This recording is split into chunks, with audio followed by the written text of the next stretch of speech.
The Perfect 10, Tye Dillinger, NXT Superstar Extraordinaire. How did the Perfect 10 come about? This is good. First of all, I got to say this. I'll ask you this. Daniel Bryan's yes. Incredible. Still going strong today. I'm not going to put you at that level or put you on that to say that you're on that level, but do you foresee that the Perfect 10 could become something like yes? That could become a movement like that? I think nowadays in the world of sports entertainment, anything is possible. I think if the fans grasp onto something, they're going to do whatever they want with it. That's the beauty of being in the WWE Universe. They get to do whatever they want. So if there are thousands, hundreds, or dozens of people doing this, I'm a happy guy. If they're doing this, I'm still a happy guy. It's whatever they want, I'm in. How did it come about? I get asked this a lot. The Perfect 10 character came out of frustration, actually. Searching, finding myself. And I always believed that I was talented. I always believed that I belonged in WWE. And I always believed I can compete at the highest level. It was just, how do I express that in a unique way? So through some conversation and with some very close friends back home, through joking around, through being angry and frustrated with my position in the company at the time, I said, there's no one in WWE that's a 10. There's no one. My one friend looked at me and he just simply said, probably should be. And that's all he said in passing. He didn't mean anything by it. And then, he left the room and I kind of just sat there and I didn't know what it meant for some. But you know how you get those weird little feelings where you can't think of something else right away? You're just kind of stuck on that one statement or that one sentence, and that's all it was. And I kind of just thought about it. And then sure enough, Perfect 10. And then through more conversation, more joking around, and with help from coaches and other talent and close friends, you end up thinking bigger, broader, and soon enough you have something to present. And luckily, it went well.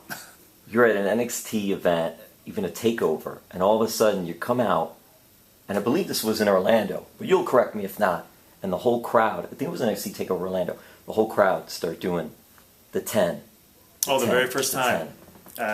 Full Sail? Was this a tape? I want to say Full Sail, yes. Full I should Sail, say right, Full Sail.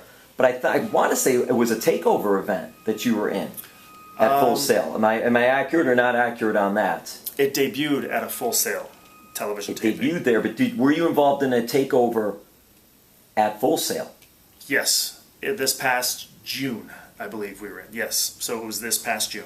And that's why, as I get old, I lose my memory sometimes. But I was there for that show, and I remember you coming out, and the whole crowd just went nuts and got up and started doing the 10 when you came out. Well, that was the beauty of the WWE Universe, because I had actually went on Twitter and said to William Regal, I'd like a match at TakeOver. And once I said that and put that out there publicly on social media, people started retweeting, people started asking for the same thing, and if enough voices collectively say the same thing and want the same thing, let's give it to them.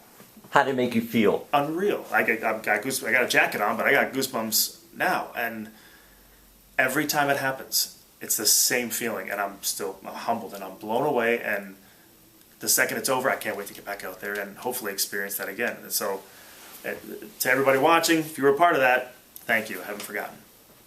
And they could experience it again because now we have NXT TakeOver in Toronto. So this is like a homecoming for you, so to speak, correct? Absolutely. Going back to Toronto. And you're going against Bobby Roode, one of the greatest out there. Glorious, has taken off.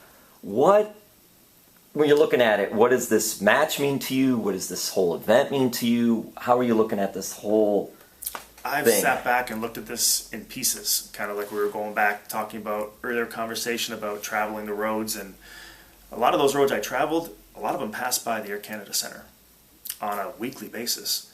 And I always thought to myself, if I can wrestle there, I've made it. I've done something incredible. Like my father watches the Toronto Maple Leafs, his favorite players play at center ice, and if I could just one day wrestle right where they play, he'll get to see that. Like that's something that he'll never forget, and I'll never forget as long as I live. So I've looked at it from that side, and then I've looked at it from again, the confidence side where I've been waiting for this. I belong here. This is the biggest show and the biggest match of my career to date. So if everything ended after this, you can be sure that this show is going to be through the roof if I have anything to do with it. And then when you talk about Bobby Roode, who is also a Canadian, who is also from Peterborough, I believe, so he's not very far, but that atmosphere alone, when you have two Canadians, and Bobby's been in the business for a long time, his resume speaks for itself. The guy's done everything. We've never faced off against each other until we got to WWE.